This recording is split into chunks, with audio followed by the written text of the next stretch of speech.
इससे पहले के वीडियो में हम सबने डीएनए का डिटेल स्ट्रक्चर देखा कि उसका स्ट्रक्चर कैसा होता है, और इसके बाद हमने ये भी देखा कि डीएनए ही जेनेटिक मटेरियल है, और इसको प्रूव करने के लिए हमने 3 अलग अलग एक्सपेरिमेंट को देखा जहाँ पे अलग अलग साइंटिस्ट ने मिलकर के ये प्रूव किया कि डीएनए ही जेनेटिक मटेरियल है। तब एक सवाल आता है, जैसे हम वायरस के केसेस में देखते हैं, तो वायरस के केसेस में क्या होता है, वहाँ पर जेनेटिक मटेरियल या तो डीएनए होता है या आरएनए, यानी कि दोनों में से दोनों जेनेटिक मटेरियल एक साथ नहीं होते। वायरस के अंदर ईदर डीएनए और आरएनए। तो फिर जब हम ये प्रूव किए कि डीएनए जेनेटिक मटेरियल है, तब फिर आरएनए जेनेटिक मटेरियल कैसे हो गया? क्लियर है? तो अगर दोनों में कंपेयर किया जाए तो दोनों ही जेनेटिक मटेरियल होने के क्राइटेरिया को फुलफिल करते हैं, लेकिन अगर ये देखा जाए कि दोनों में बेटर कौन है, ज्यादा बेहतर कौन है, तो ऐसे केसेस में हम डीएनए को कहेंगे कि that is better genetic material. वो आरएनए के कंपेयर में उसके क्राइटेरिया को या जेनेटिक मटेरियल होने के क्राइटेरिया को ज़्यादा अच्छे से फुलफिल करता है। बट डीएनए और आरएनए ये दोनों ही जेनेटिक मटेरियल है। दोनों में से ऐसा नहीं है कि एक को ऐसा कहा जाए कि वो जेनेटिक मटेरियल नहीं है या दूसरा जेनेटिक मटेरियल है ना? दोनों ही जेनेटिक मटेरियल है, लेकिन अगर बेटर, अच्छे, ज़्यादा अच्छे की बात की जाए तो वो डीएनए होगा जेनेटिक मटेरियल के रूप में। चलिए, तो अब हम स्टार्ट करते हैं आरएनए के बारे में। क्लियर? तो अगर हम आरएनए का एक्सपैंड फॉर्म देखें तो क्या होगा इसका एक्सपैंड फॉर्म होगा राइबोज न्यूक्लिक एसिड। क्लियर? इसका एक्सपैंड फॉर्म क्या होगा? Ribose nucleic acid. लेकिन डीएनए में क्या था? डीऑक्सी राइबोज न्यूक्लिक एसिड था। तो वहां पे डीऑक्सी टर्म हमने क्यों यूज किया था? क्योंकि उसके राइबोज शुगर में एक ऑक्सीजन की डिफिशियंसी थी। बट आरएनए के केस में ऐसा नहीं है। इसके राइबोज शुगर में किसी भी ऑक्सीजन के मॉलिक्यूल की डिफिशियंसी नहीं है, इसलिए इसको हम सिंपल क्या कहते हैं? राइबोज न्यूक्लिक एसिड कहते हैं। सबसे पहले हम ये देखते हैं कि आरएनए या राइबोज न्यूक्लिक एसिड का निर्माण किन चीज़ों से होता है ना? इसमें कौन कौन से मॉलिक्यूल हैं जो जुड़ करके इसका फॉर्मेशन करेंगे? इससे पहले आप पढ़ चुके हैं कि डीएनए या आरएनए जो दोनों न्यूक्लियोटाइड हैं, ये दोनों जो न्यूक्लिक एसिड हैं, ये पॉलीमर ऑफ न्यूक्लियोटाइड है, यानी कि बहुत सारे न्यूक्लियोटाइड जुड़ करके इनका निर्माण करते हैं। ऐसा ही है। तो हम देखते हैं कि ये न्यूक्लियोटाइड का पॉलीमर है, तो इसमें किस तरह का न्यूक्लियोटाइड है? डीएनए में तो हमने देख लिया था कि न्यूक्लियोटाइड किस टाइप का है, इसमें किस टाइप का है। तो इसका निर्माण भी 3 अलग अलग तरह के मॉलिक्यूल से हुआ है, जहां पर सबसे पहला मॉलिक्यूल क्या होगा? Ribose sugar. क्लियर है? और ये राइबोज शुगर किस टाइप का होगा आपको पता है? राइबोज शुगर में होगा क्या होगा इसका फॉर्मूला? C5H10O5। क्लियर? यहीं पर डीएनए में ऑक्सीजन का एक एटम कम था, तो इसका हम इस टाइप से स्ट्रक्चर देखते हैं। ये ऐसे हो गया यहाँ, ये यहाँ ऐसे और ये ऐसे, है ना? तो यहाँ ये एक कार्बन है, 2 3 4 5 6, सॉरी यहाँ नहीं होगा, यहाँ क्या होगा? ऑक्सीजन, तब ना होगा 1 2 3 4 5, 5 कार्बन हो गए। अब देखिए इसके साथ क्या होगा? OH, और यहाँ क्या होगा? H, यहाँ H और यहाँ OH, ऐसा ही होगा ना? यहाँ H, यहाँ OH, इस जगह पर H होगा, इस जगह पर OH होगा, यहाँ क्या होगा? H और इधर क्या होगा? OH, ऐसा ही होगा। इसको हम इस तरीके से भी लिख सकते हैं, CH2OH। क्लियर है? तो CH2OH लिखें या इस तरीके से लिखें, दोनों में कोई डिफरेंस नहीं है। अब इसको थोड़ा सा समझना है कि इसके साथ जो है आप जो फंक्शनल ग्रुप देख रहे हो, ये फंक्शनल ग्रुप क्या है? डीएनए की तुलना में एक फंक्शनल ग्रुप ज्यादा है। अगर कार्बन को काउंट करो 1 2 3 4 5, इस तरीके से, है ना? अब देखिए, तो एक तो हो गया राइबोज शुगर, दूसरा इसमें क्या है? तो यहाँ पर भी है नाइट्रोजीनस बेस। क्लियर? और नाइट्रोजनस बेस का भी दो टाइप होगा, कौन कौन? एक होगा प्यूरिन्स और दूसरा होगा पायरिमिडिन्स। ठीक है, अब प्यूरिन्स में क्या क्या होगा?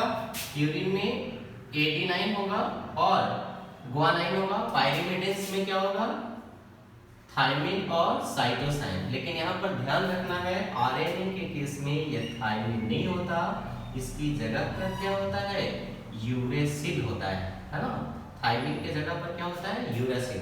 तो ये हो गया नाइट्रोजनस बेस। और तीसरा जो चीज है फॉस्फोरिक एसिड, जैसा था उसमें वैसा इसमें भी रहेगा, फॉस्फोरिक एसिड। ये क्या होता है? H3PO4। तो इस तरीके से होगा ना, P यहाँ OH, यहाँ भी OH, यहाँ भी OH, यहाँ O, तो H3PO4 हो गया। अब देखिए यहाँ पर जुड़ेगा कैसे? तो इसके साथ पेयर बनाएगा नाइट्रोजनस बेस का, और वो क्या हो सकता है? A भी हो सकता है, G भी हो सकता है, U भी हो सकता है या C भी। ये चार में से कोई एक होगा। और सेम यहाँ पर भी क्या बनेगा? Glycosidic bond. क्लियर? और यहाँ जो है इसमें हमारे फिफ्थ कार्बन के साथ जो फंक्शनल ग्रुप है, इसके साथ कौन जुड़ेगा? Phosphoric acid. कौन जुड़ेगा इसके साथ? Phosphoric acid. तो इस तरीके से H3PO4 जो है इसके साथ जुड़ेगा, है ना। और यहाँ जुड़ करके सेम जैसे वाटर एलिमिनेट्स हो रहा था, यहाँ पर भी वाटर एलिमिनेट्स होगा। और क्या बनेगा यहाँ पर? Phospho diester bond. क्लियर? क्या बनेगा? Phosphodiester bond. तो यहाँ पर भी जो न्यूक्लियोटाइड बना वो क्या है? सेम है, बस इस जगह पर थोड़ा सा डिफरेंस है। अब देखिए ये जो आरएनए बन के तैयार हुआ है, इसमें और डीएनए में क्या फर्क है? तो आरएनए जो है वो कैसा होता है? Single stranded. ठीक है, कैसा होता है? Single stranded. बट कुछ वायरसेस में ऐसा रिपोर्ट किया गया है कि आरएनए डबल स्ट्रैंडेड होते हैं, और कुछ ऐसे भी रिपोर्ट किए गए हैं जहां पर डीएनए सिंगल स्ट्रैंडेड होता है, जिसके बारे में हम आगे जानेंगे। तो फिलहाल आपने ये देखा कि ये कैसा है? Single stranded. दूसरी इंपॉर्टेंट चीजें हमें वायरस के बारे में, सॉरी आरएनए के बारे में ये जानना है कि इस आरएनए का 3 टाइप है। कितना टाइप है? 3। और ये 3 टाइप कौन कौन है? एक जो है मैसेंजर आरएनए, दूसरा है ट्रांसफर आरएनए, और तीसरा है राइबोसोमल आरएनए। ठीक है, आरएनए के कितने टाइप हो गए? 3। एमआरएनए का मतलब क्या हो गया? Messenger RNA. आरएनए को राइबोस न्यूक्लिक एसिड। टीआरएनए का मतलब ट्रांसफर आरएनए। ट्रांसफर आरएनए मतलब transfer ribose nucleic acid. RRNA का मतलब क्या हो गया? राइबोसोमल आरएनए, यानी कि राइबोसोमल न्यूक्लिक एसिड। ठीक है, तो ये तो आपने देख लिया कि अलग अलग तरह के आरएनए हैं, 3 तरह के आरएनए। क्लियर? अब हर एक आरएनए के बारे में थोड़ा सा ये समझते हैं कि ये डिफरेंट टाइप्स के आरएनए का काम क्या है, किस बेसिस पर ये एक दूसरे से अलग है, सेपरेट है ना। तो इसको समझते हैं कि तीनों कहाँ पर प्रेजेंट रहते हैं और तीनों का काम एक दूसरे से अलग कैसे है, ये चीज़ें समझते हैं। और फिर उसके बाद हम हर एक के बारे में डिटेल से जानेंगे उसका स्ट्रक्चर कैसा है। क्लियर? तो जैसे हम एक सेल लेते हैं, क्लियर? ले लिया एक सेल। सेल में जो बाहर का कवर है ये क्या है? Plasma membrane. ठीक है, बाहर का कवर क्या है? Plasma membrane. ठीक है, बीच में क्या होगा? न्यूक्लियस। यहाँ पर न्यूक्लियस को थोड़ा हम बड़ा बना रहे हैं, बट ऐसा नहीं है, वो सेल के कंपेयर में काफ़ी छोटा होगा, बट समझने के लिए यहाँ पर थोड़ा सा हम बड़ा बना रहे हैं। क्लियर है? देखिए ये न्यूक्लियस कैसा होता है आपको पता है? ये डबल मेम्ब्रेनस होते हैं, यानी कि 2 मेम्ब्रेन के द्वारा ये घिरा हुआ रहता है। ऐसा ही है। अब देखिए हर ये दोनों मेम्ब्रेन में कुछ जगह पर इस तरीके से पोर होता है जिसके थ्रू कोई सब्सटेंस अंदर आ सकता है या बाहर जा सकता है। क्लियर? तो ये क्या हो गया हमारा? न्यूक्लियर मेम्ब्रेन, है ना। और यहाँ पर ये जो आप देख रहे हो ये क्या है, न्यूक्लियर पोर, ऐसा ही है ना। और ये पूरा जो हो गया वो क्या हो गया, न्यूक्लियस है। अब देखिए इस न्यूक्लियस के अंदर क्या रहता है, इस न्यूक्लियस के अंदर रहता है क्रोमोसोम। क्लियर, इस न्यूक्लियस के अंदर क्या रहता है, क्रोमोसोम। तो ये जो स्ट्रक्चर आप देख रहे हो ये एक्चुअली है क्या, ये है क्रोमोसोम, ठीक है। अब देखिए इस क्रोमोसोम के अंदर क्या होगा, इस क्रोमोसोम के अंदर रहता है डीएनए। क्या रहता है इसके अंदर, डीएनए। और यही डीएनए जो है एक टाइप के आरएनए का निर्माण करता है। और मान लीजिए यह 5 प्राइम है, यह 3 प्राइम है ना। और यही आरएनए कौन सा है, एमआरएनए, जिसको हम क्या कह रहे हैं, मैसेंजर आरएनए। तो एक का तो लोकेशन आपको पता चला, मैसेंजर आरएनए को बनाता है डीएनए, यानी कि ये बनता कहाँ है, न्यूक्लियस के अंदर। और ये बनने के बाद न्यूक्लियर पोर से होते हुए कहाँ चला आता है, साइटोप्लाज्म में। कहाँ चला आता है, साइटोप्लाज्म में। क्लियर है। हम थोड़े से ये प्लाज्मा मेम्ब्रेन को इरेज करेंगे और स्ट्रक्चर को थोड़ा सा डिटेल से जानने की कोशिश करेंगे, ठीक है। क्लियर। तो ये हम जो पार्ट अब देख रहे हैं वो किसका पार्ट है, साइटोप्लाज्म का हिस्सा है ये। क्लियर। अब देखिए एक आरएनए तो आपको दिख गया ना, डीएनए बना रहा है मैसेंजर आरएनए को, बनने के बाद न्यूक्लियर पोर से वो कहाँ आ जा रहा है, साइटोप्लाज्म में। अब देखते हैं साइटोप्लाज्म में। आप 11th क्लास में जब सेल पढ़ रहे थे तो आपने देखा था इस न्यूक्लियर मेम्ब्रेन के साथ इस तरीके का स्ट्रक्चर जुड़ा रहता है। और इस स्ट्रक्चर को हम क्या कहते हैं, इसे कहते हैं इंडोप्लाज्मिक रेटिकुलम, ठीक है, रेटिक्यूलम, जिसका एक अंतिम हिस्सा न्यूक्लियर मेम्ब्रेन के साथ और दूसरा अंतिम हिस्सा प्लाज्मा मेम्ब्रेन के साथ जुड़ा रह सकता है। अब इंडोप्लाज्मिक रेटिकुलम के भी दो टाइप थे, एक स्मूथ इंडोप्लाज्मिक रेटिकुलम और दूसरा रफ इंडोप्लाज्मिक रेटिकुलम। तो रफ इंडोप्लाज्मिक रेटिकुलम हम कब कह रहे थे, जब इसके सरफेस पर राइबोसोम रहता था। कौन रहता था, राइबोसोम। तो अगर इसके सरफेस पर इंडोप्लाज्मिक रेटिकुलम के सरफेस पर राइबोसोम है तो ऐसे केसेस में हम इसे क्या कहते हैं, इसे कहते हैं रफ इंडोप्लाज्मिक रेटिकुलम। ध्यान दीजिए। अब इस रफ इंडोप्लाज्मिक रेटिकुलम के पास क्या है, इसके पास है राइबोसोम। क्या है इसके पास, राइबोसोम।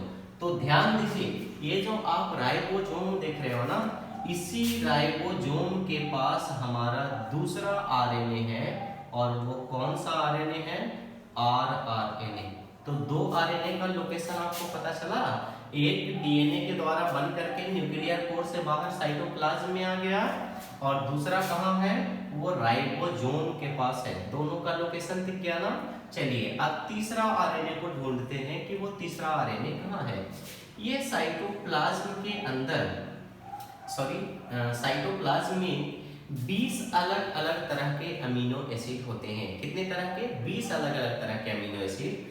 और वो 20 तरह के अमीनो एसिड के लिए 20 अलग अलग तरह के ट्रांसफर आरएनए भी होते हैं, ठीक है।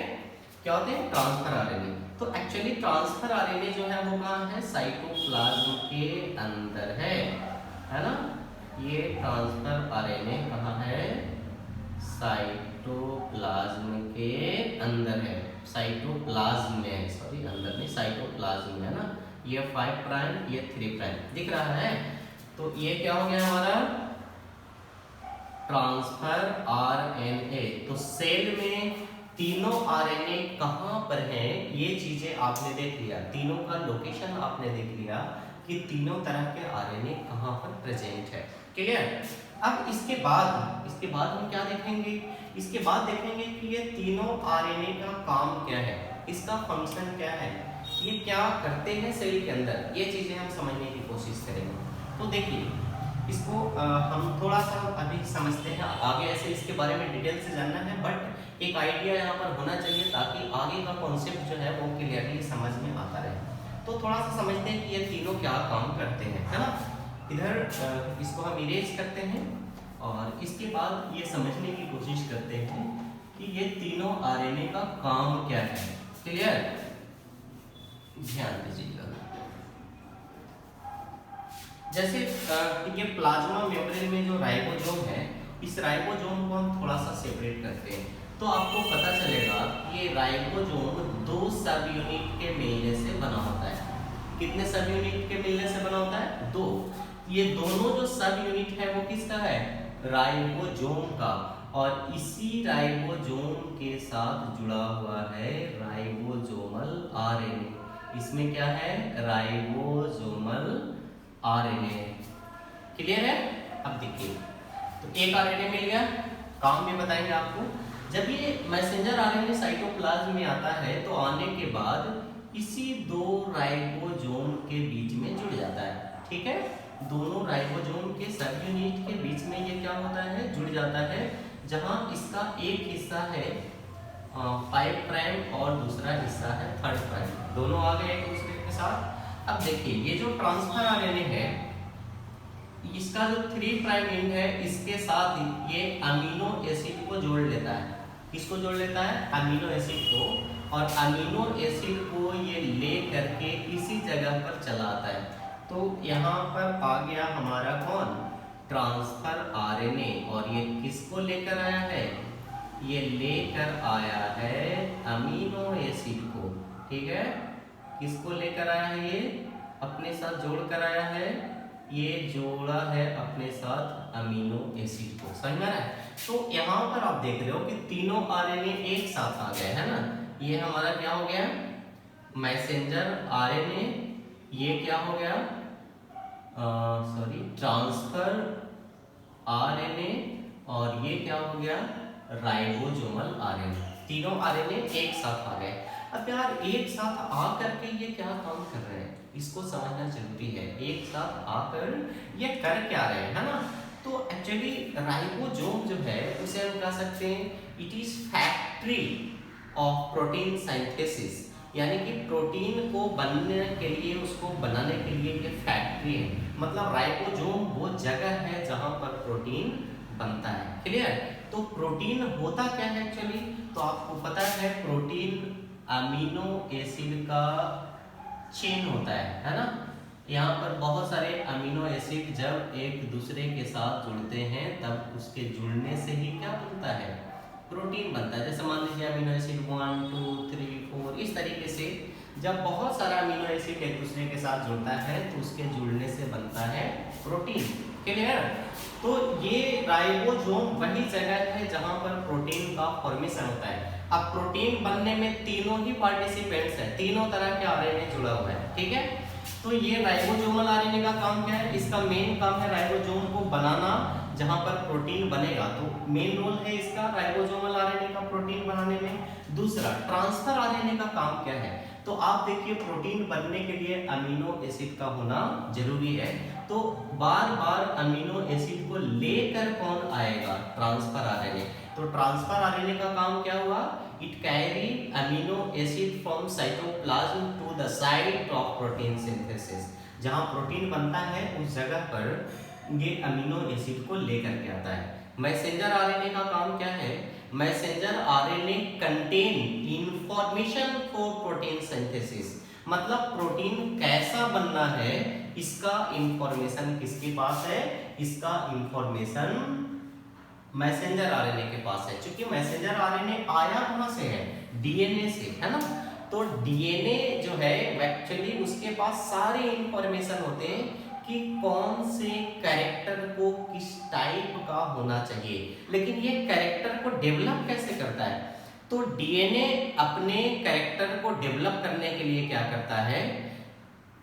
इंफॉर्मेशन को आगे भेजता है। तो डीएनए सबसे पहले इंफॉर्मेशन को भेजा किस रूप में? मैसेंजर आरएनए के रूप में। अब मैसेंजर आरएनए के ऊपर नाइट्रोजेनस बेस के रूप में इंफॉर्मेशन है और उसी इंफॉर्मेशन के बेसिस पर अमीनो एसिड जुड़ेंगे। कौन से अमीनो एसिड के साथ कौन सा अमीनो एसिड जुड़ेगा या ये सभी अमीनो एसिड का सीक्वेंस क्या होगा, उसका डिटरमिनेशन करता है मैसेंजर आरएनए। और अमीनो एसिड का सीक्वेंस जो होता है, जो प्रोटीन बनाते हैं, वो सीक्वेंस प्रोटीन के टाइप को डिसाइड करते हैं। समझ में आ रहा है? जैसे मान लीजिए कि हमारा नेल कंटिन्यू लाइफ टाइम बढ़ते रहता है, तो इसके लिए भी जीन या डीएनए प्रोटीन बना रहे होंगे, है ना।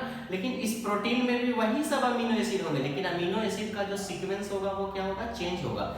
हेयर को बढ़ने के लिए जो अमीनो एसिड का सीक्वेंस होगा वो डिफरेंट होगा। समझ में आ रहा है? तो हर एक कैरेक्टर को डेवलप करने के लिए अमीनो एसिड वही सब है ना, लेकिन वो अमीनो एसिड के जुड़ने का जो सीक्वेंस है ना वो बदल जाता है, और वो सीक्वेंस को बदलने से प्रोटीन के टाइप बदलते हैं, और प्रोटीन का टाइप बदलता है तो वो अलग अलग कैरेक्टर को मेंटेन करने के लिए रिस्पॉन्सिबल होता है।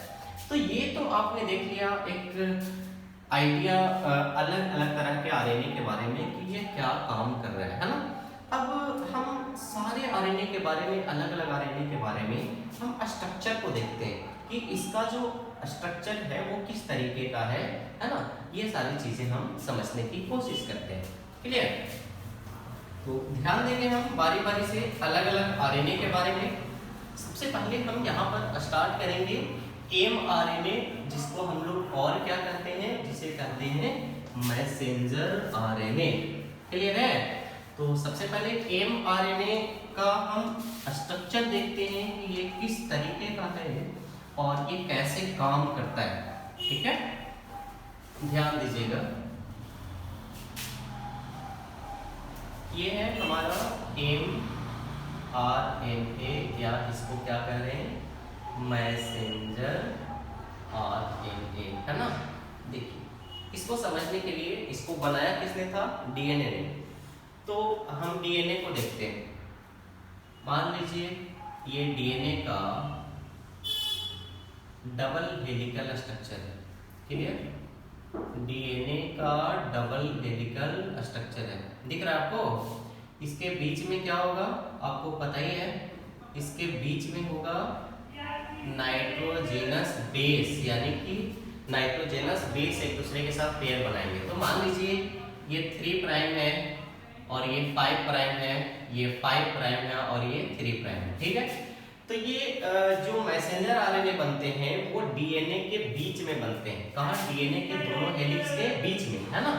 तो इसके लिए क्या होता है कि डीएनए के दोनों हेलिक्स के बीच का जो हाइड्रोजन बॉन्ड है उसको टूटना होता है, तभी वो क्या होंगे, एक दूसरे से सेपरेट होंगे, और सेपरेट होकर किसका निर्माण करेंगे, वो मैसेंजर आरएनए का। तो सबसे पहले हम ये समझने की कोशिश करते हैं कि ये सेपरेट कैसे हो रहे हैं। ठीक है, तो हम यहाँ पे ये देख रहे हैं। ठीक है, ये 3 प्राइम है, इसका दूसरा हिस्सा 5 प्राइम, ये 5 प्राइम और ये 3 प्राइम। ठीक है, अब अगर हम नाइट्रोजेनस बेस को देखें तो इधर इस तरीके से नाइट्रोजेनस बेस का पेयर होगा। मान लीजिए कि यहाँ A है तो यहाँ T होगा, T है तो A होगा, C है तो G होगा, G है तो C होगा, C है तो G होगा, G है तो C होगा, C है तो G होगा, A है तो T होगा, T है तो A होगा, A है तो T होगा, T है तो E होगा। ठीक है, इस तरीके का नाइट्रोजनस बेस है। देखिए, इसी के बीच में मैसेंजर आरएनए का फॉर्मेशन होगा। इसको और थोड़ा सा बेहतर समझने के लिए हम दोनों हेलिक्स को बिल्कुल सेपरेट कर देते हैं। क्लियर? कोई कंफ्यूजन नहीं होनी चाहिए, ताकि ये इजीली समझ में आए हमें कि किस तरीके से ये बन रहा है। तो एक को लिख देते हैं 3 प्राइम टू 5 प्राइम, दूसरे को 5 प्राइम टू 3 प्राइम, लिख दिया ना। अब देखिए, इसके सीक्वेंस को भी लिख देते हैं नाइट्रोजनस बेस को। यहाँ है T T C G C G C A T A T, ऐसा ही है ना। नीचे क्या होगा, A A G G है तो यहाँ क्या होगा, C G C G T A T A, ऐसा ही सीक्वेंस होगा। हो गया ना। अब देखिए, इसी के बीच में किसको बनना है, मैसेंजर आरएनए को बनना है। इससे पहले थोड़ा सा और देखते हैं हम। ये जो डीएनए का आप हेलिक्स देख रहे हैं, जिसका डायरेक्शन है 3 प्राइम टू 5 प्राइम, है ना, इसे हम लोग कहते हैं नॉन कोडिंग स्ट्रैंड। क्या कहते हैं इसे, नॉन कोडिंग स्ट्रैंड। ठीक है, या इसका एक और नाम है, इसे कह सकते हैं टेम्पलेट स्ट्रैंड। ठीक है, क्या कह सकते हैं, टेम्पलेट स्ट्रैंड। तो ये हो गया नॉन कोडिंग स्ट्रैंड या टेम्पलेट स्ट्रैंड। और दूसरा जो स्ट्रैंड है इसे हम कह सकते हैं कोडिंग स्ट्रैंड। क्या कह सकते हैं इसको? Coding strand. तो दोनों स्ट्रैंड का मतलब समझ रहे हैं ना, डीएनए के हेलिक्स को ही क्या कहा जाता है? उसको स्ट्रैंड कहा जाता है। तो स्ट्रैंड कहिए या हेलिक्स कहिए, दोनों का मतलब जो है वो क्या है? सेम है। ठीक है, अब देखिए इसको समझिएगा आगे। तो ये हो गया नॉन कोडिंग स्ट्रैंड या टेम्पलेट स्ट्रैंड, और दूसरा हो गया कोडिंग स्ट्रैंड। अब इसी के बीच में किसका निर्माण होना है? मैसेंजर आरएनए का।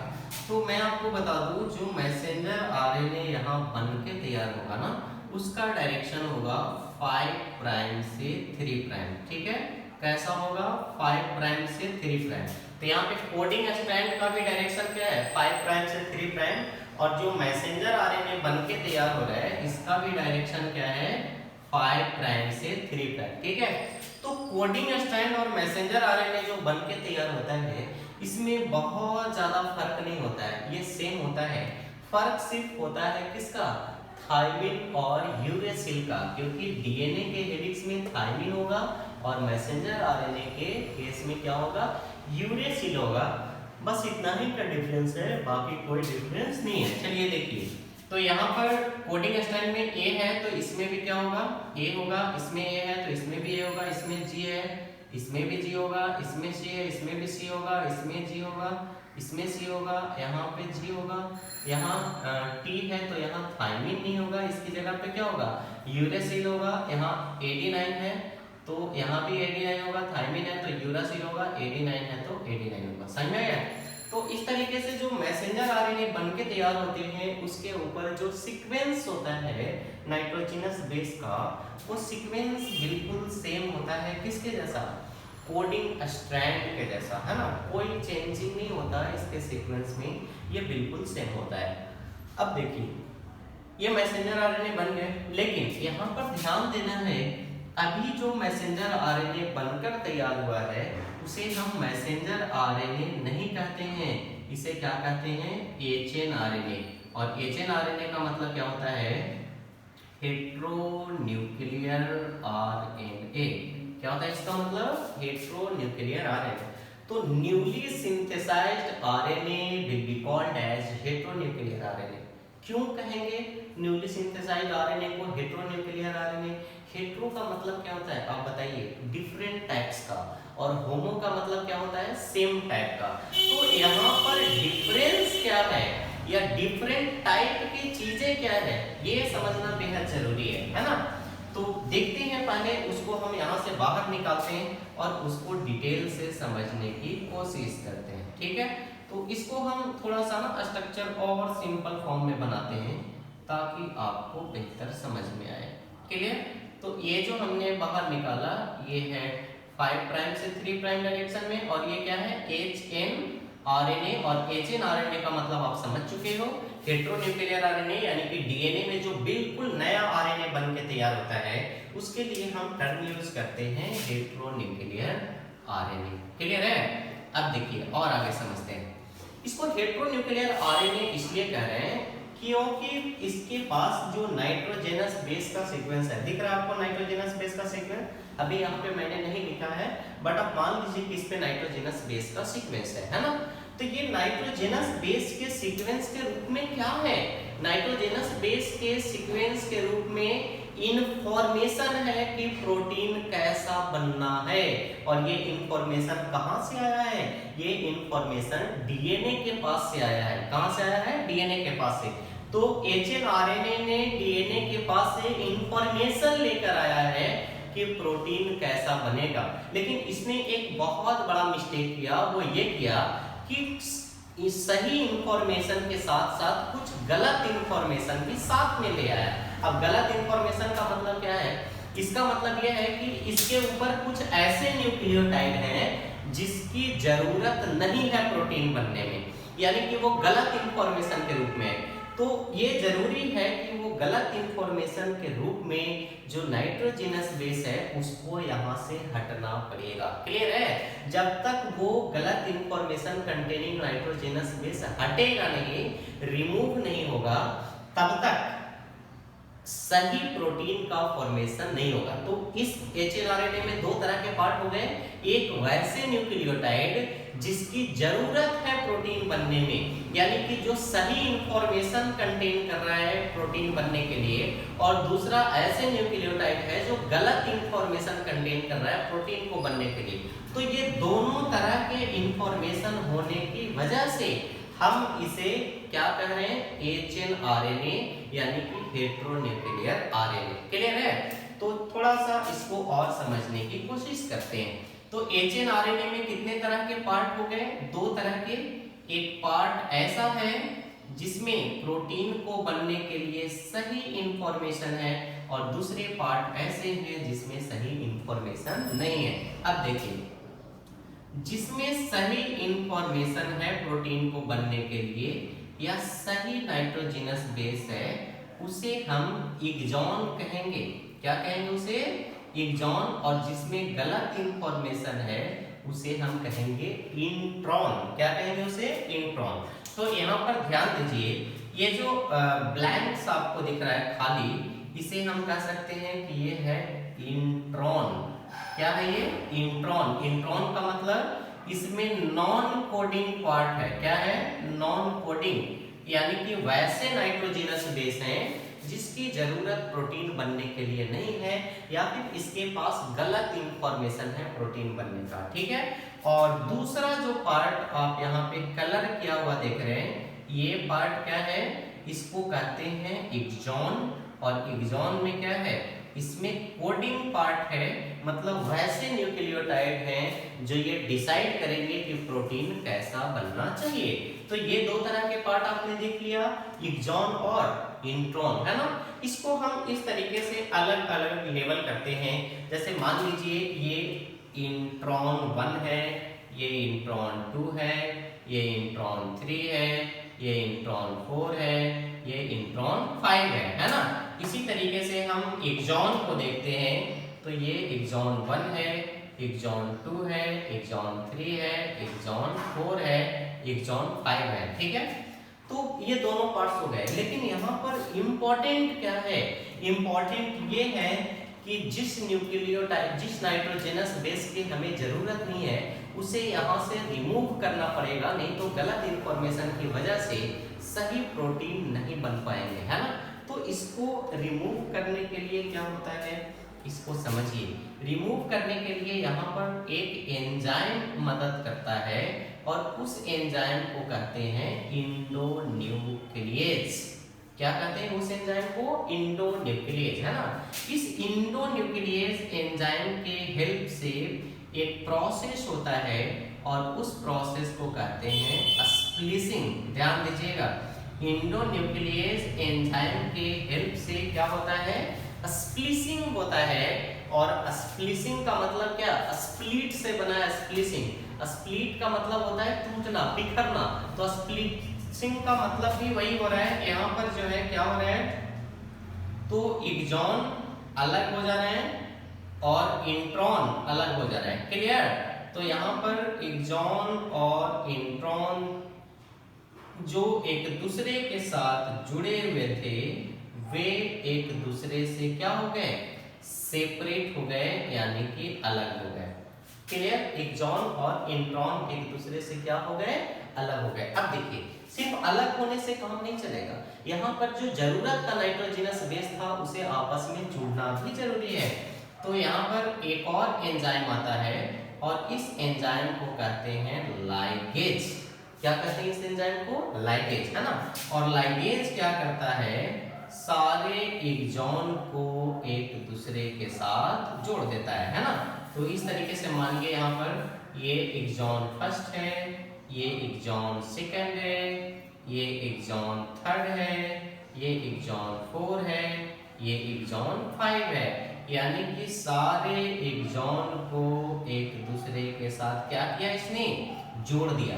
क्लियर है? जब सारे एक्सॉन एक दूसरे के साथ जुड़ गए, तो इसमें सिर्फ वैसे पार्ट हैं जो प्रोटीन को बनाने के लिए इंफॉर्मेशन कंटेन कर रहे हैं। ऐसा ही है ना। तो यहाँ पर क्या हो गया, ये हिस्सा क्या होगा? 5 प्राइम, और ये हिस्सा क्या होगा? 3 प्राइम। तो अब हम इसे मैसेंजर आरएनए कर सकते हैं, क्या कर सकते हैं इसको, मैसेंजर आरएनए। लेकिन अभी इसमें थोड़ा सा काम और बाकी है। ये जो बन के तैयार हुआ है ना, ये पूरी तरह से स्टेबल नहीं है। इसके स्टेबिलिटी के लिए क्या होता है उसको समझना जरूरी है। चलिए इसको यहाँ पर लेकर के आते हैं, ठीक है। ऐसा नहीं समझना कि ये कलर नहीं किया हुआ है तो ये अलग चीज है, सेम चीजें यहाँ पे मैंने बनाया है, ठीक है। तो इसका जो एक अंतिम हिस्सा है, लेफ्ट साइड जो अंतिम हिस्सा देख रहे हैं, यहाँ पे एक कैप का निर्माण होता है, इसलिए ताकि जो आरएनए है वो स्टेबल बना रहे।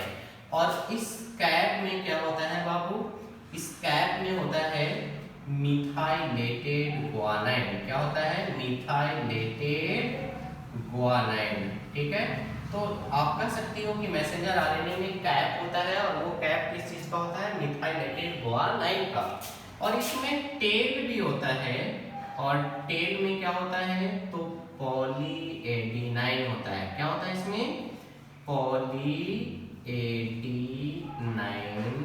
टेल, ठीक है।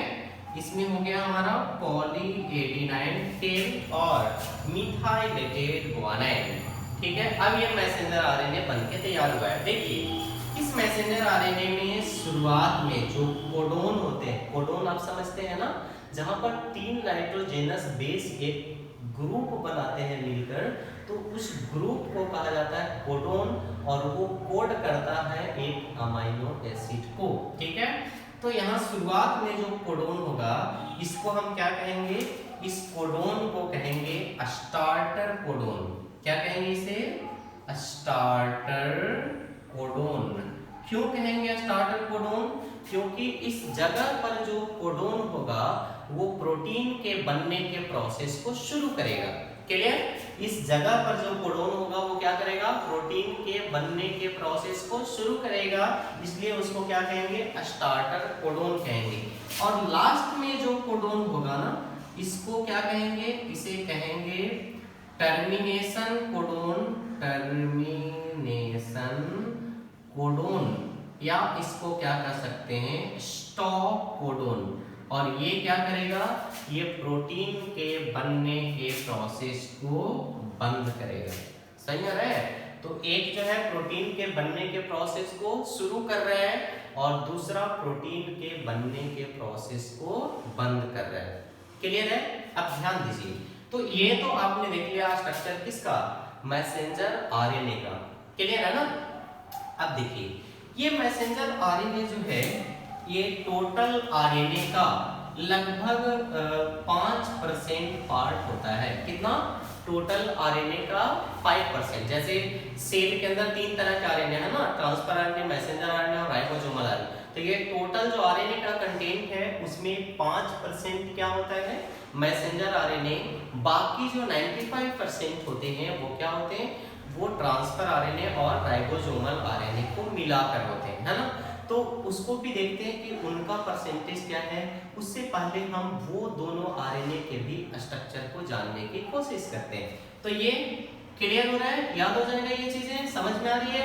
चलो इसके बाद हम स्टार्ट करते हैं दूसरा, और वो है हमारा क्या चीज, transfer RNA. Clear, transfer RNA, इसे हम कह सकते हैं कि ये शॉर्टेस्ट आरएनए है। मतलब शॉर्टेस्ट आरएनए मतलब सबसे छोटा, अगर साइज की बात की जाए तो सबसे छोटा जो साइज है वो किसका है, ट्रांसफर आरएनए का, है ना। और ये शॉर्ट लाइव्ड भी होता है।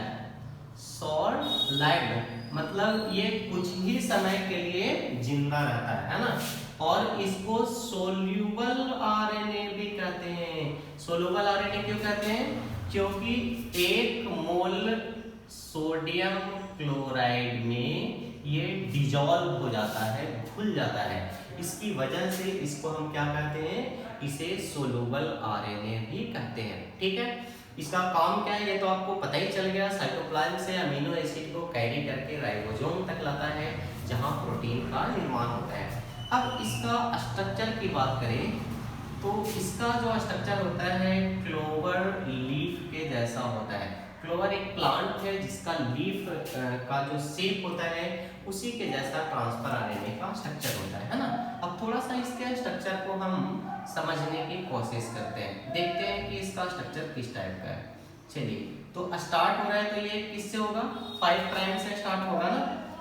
इसके बाद ये इस टाइप से मुड़ता है, ऐसा नहीं समझना है कि दूसरे तरह का ये आरएनए हो गया। हेलिक्स जो है वो सेम है, सिंगल स्ट्रक्चर ही है ना। ये देखिए ऐसे मुड़ गया। फिर और आगे आते हैं, यहाँ पर भी इस तरह का एक सोलेन स्ट्रक्चर बनाया। यहाँ आते हैं, यहाँ पर भी एक सोलेन स्ट्रक्चर बना दिया। यहाँ आते हैं, यहाँ भी एक सोलेन स्ट्रक्चर बना दिया और ये हो गया 3 प्राइम हो गया। तो ये हमारा स्ट्रक्चर हो गया किसका, ट्रांसफर आरएनए का। अब देखिए इसको समझना है ट्रांसफर आरएनए को। इसमें ये जो 3.3 जो अलग अलग स्ट्रक्चर देख रहे हो जिसका शेप बिल्कुल मिलता जुलता है, इसका बहुत बड़ा रोल है यहाँ पर, है ना। सबका रोल हम समझते हैं। ये जो पार्ट है इसको हम कर सकते हैं अमीनो एसिड रिकॉग्निशन साइट, ठीक है। क्या कहेंगे, अमीनो एसिड रिकॉग्निशन साइट, है ना। ये क्या होगा, ये होगा राइबोसोम रिकॉग्निशन साइट, ठीक है। एक हो गया अमीनो एसिड रिकॉग्निशन साइट, दूसरा हो गया राइबोसोमल रिकॉग्निशन साइट, और ये क्या हो गया तीसरा, ये एंटीकोडोन आर्म या फिर एंटीकोडोन लूप इसको कह सकते हैं। क्लियर, क्या कह सकते हैं, एंटीकोडोन आर्म या एंटीकोडोन लूप कह सकते हैं, ठीक है। और ये 3 प्राइम आपको पता है कि 3 प्राइम के पास एक OH फंक्शनल ग्रुप फ्री होता है ना। तो यहाँ पर क्या होगा, OH फंक्शनल ग्रुप फ्री होगा और इस फ्री OH फंक्शनल ग्रुप की जगह पर कौन जुड़ेगा, इसी के साथ अमीनो एसिड जुड़ेगा। तो इसे कहेंगे अमीनो एसिड बाइंडिंग साइट। क्या कहेंगे, अमीनो एसिड बाइंडिंग साइट। हो रहा है क्लियर ये। तो ये हो गया ट्रांसफर आरएनए का स्ट्रक्चर। अब देखिए इसको समझते हैं। जैसे अमीनो एसिड रिकॉग्निशन साइट, यानी कि आपको बताया था साइटोप्लाज्म में 20 अलग अलग तरह के अमीनो एसिड होते हैं ना, और हर एक अमीनो एसिड के लिए अलग तरह का ट्रांसफर आरएनए है, यानी कि अलग तरह का ट्रांसफर आरएनए अलग तरह के अमीनो एसिड को अपने साथ जोड़ेगा। तो ये ट्रांसफर आरएनए का ये हिस्सा आइडेंटिफाई करता है, पहचानता है कि अपने साथ कौन से अमीनो एसिड को जोड़ना है। समझ में आया। तो ये साइट का काम क्या है, ये रिकॉग्नाइज्ड करता है, आइडेंटिफाइड करता है, पहचानता है कि अपने साथ कौन से अमीनो एसिड को जोड़ना है। क्लियर हो रहा है। देखिए तो एक चीज समझ में आया ना, एंटीकोडोन आर्म या एंटीकोडोन लूप का काम क्या है। एंटी का मतलब समझते हैं, एंटी का मतलब डिफरेंट, उल्टा, ऑपोजिट हम कह सकते हैं। कोडोन का मतलब जहां 3 नाइट्रोजनस बेस एक दूसरे के साथ आते हैं। आर्म या लूप तो हम इस स्ट्रक्चर को करें, थोड़ा सा इसको समझिए। ये कहां पर पहुंच रहा था, ये था राइबोसोम का 2 सब यूनिट और इसी के पास आ रहा था कौन, ट्रांसफर आरएनए। आ रहा था या नहीं आ रहा था, आ रहा था जी, ठीक है। अब देखिए यहाँ पर क्या था, मैसेंजर आरएनए, ऐसा ही था। तो इस मैसेंजर आरएनए के ऊपर मान लीजिए कि एक कोडोन है और उस कोडोन का नाम है AUG, ठीक है। इस कोडोन का नाम क्या है, AUG। तो इसको थोड़ा सा बड़ा करने के लिए हम यहाँ पे समझते हैं। मान लीजिए यहाँ पर मैसेंजर आरएनए है, ये 5 प्राइम से 3 प्राइम है ना, और इस पे मैसेंजर आरएनए पर कोड क्या है, AUG, ठीक है। तो एंटी कोडोन लूप का मतलब, एंटी का मतलब ऑपोजिट, है ना। तो यहाँ पर AUG है तो इसका ऑपोजिट क्या होगा, अब A के साथ क्या जुड़ेगा, T, थायमिन। लेकिन ये RNA है, DNA नहीं है, इसलिए थायमिन नहीं होगा। क्या होगा यहाँ पर, यूरासिल हो गया। यहाँ पर यूरासिल U है तो इसके लिए क्या आएगा 89, और G है तो क्या आएगा इसके साथ, साइटोसाइन आएगा। क्लियर है। तो इस तरीके से आपने देखा AUG, यहाँ पर क्या है UAC, ये एंटी कोडोन आर्म है या एंटी कोडोन लूप है, यानी कि इसमें जो कोडोन है ट्रांसफर आरएनए के इस पार्ट में वो इसके सीधे ऑपोजिट है। ये हमारा क्या हो गया, मैसेंजर आरएनए। तो दो जो लूप है या जो आर्म है या कोड है, आप उसको आइडेंटिफाई कर लिए, समझ गए उसके बारे में। ये क्या है, अमीनो एसिड रिकॉग्निशन साइट, यानी कि ये डिसाइड करेगा कि किस अमीनो एसिड को अपने साथ जोड़ना है। ध्यान दीजिए, अगर यहाँ पर इस तरीके का कोडोन है तो ये ट्रांसफर आरएनए जिस अमीनो एसिड को अपने साथ जोड़ेगा वो अमीनो एसिड होगा मिथायोनाइन। कौन सा अमीनो एसिड होगा, मिथायोनाइन। ठीक है, तो मिथायोनाइन ही इसके साथ जुड़ेगा। ठीक है, अब देखिए यहाँ क्या है, राइबोसोम रिकॉग्निशन साइट, यानी कि ये राइबोसोम को आइडेंटिफाई करेगा। क्योंकि जब ये अपने साथ अमीनो एसिड को जोड़ लिया तो इसको पहुंचना कहाँ है जी, फाइनली राइबोसोम के साथ पास। तो ये राइबोसोम को पहचानेगा कौन, तो ये जो आप साइट देख रहे हो, ये जो आप पार्ट देख रहे हो, यही वो पार्ट है जो राइबोसोम को आइडेंटिफाई करेगा, पहचानेगा और उसके पास पहुंच जाएगा। सही में है। तो ये आपने देख लिया किसके बारे में, ट्रांसफर आरएनए के बारे में, कि इसका काम क्या है, इसके स्ट्रक्चर क्या है। तो राइबोसोमल आरएनए के बारे में देखा था कि ये टोटल आरएनए का कितना परसेंट होता है, 5%। और जो ट्रांसफर आरएनए है ये टोटल आरएनए का कितना होता है, 15%। टोटल आरएनए का कितना होता है, 15%, यानी कि 15%। चलिए, तो दो तरह के आरएनए को हमने क्लियर कर लिया। टीआरएनए, इसका मतलब क्या हुआ, transfer RNA, RNA for ribose nucleic acid. अब देखिए तीसरा जो आरएनए का टाइप है वो हमारा क्या है, वो है राइबोसोमल आरएनए। क्या है तीसरा टाइप, राइबोसोमल आरएनए। अब उसके बारे में भी थोड़ा सा समझते हैं, राइबोसोमल आरएनए के बारे में। क्लियर है। तो यहाँ पे देखते हैं, ये इस तरीके से आरएनए या राइबोसोमल आरएनए, ऐसा ही है ना। देखिए राइबोसोमल आरएनए जो है ये लार्जेस्ट आरएनए है, यानी कि तीनों आरएनए में अगर कोई सबसे बड़ा आरएनए है तो वो क्या है, राइबोसोमल आरएनए है। पहला पॉइंट समझ में आ रहा है। दूसरा, ये मेन कंपोनेंट है, मेन कंपोनेंट या प्राइमरी कंपोनेंट ऑफ राइबोसोम, यानी कि राइबोसोम को बनाने के लिए जो प्राइमरी या मेन कंपोनेंट है वो मेन कंपोनेंट कौन है, राइबोसोमल आरएनए। तो आप यहाँ पे ऐसा कर सकते हो कि जो राइबोसोम बनता है उसमें 60% आरएनए होता है और 40% प्रोटीन होता है, और ये दोनों चीजें मिल करके ही किसका निर्माण करते हैं, राइबोसोमल आरएनए का। तीसरा जो इंपॉर्टेंट पॉइंट है इसके बारे में, इसका जो स्ट्रक्चर है वो फिक्स नहीं होता है ना। Structure vary from organism to organism, यानी कि जब आप अलग अलग ऑर्गेनिज्म में देखेंगे राइबोसोमल आरएनए का स्ट्रक्चर, या अलग अलग सेल में आप देखेंगे राइबोसोमल आरएनए का स्ट्रक्चर, तो वो बदल जाता है, चेंज हो जाता है। इसलिए बुक में आपको जनरली इसके स्ट्रक्चर नहीं दिखाए जाते हैं, क्योंकि इसका कोई फिक्स स्ट्रक्चर होता ही नहीं है, है ना। ये देख लिया।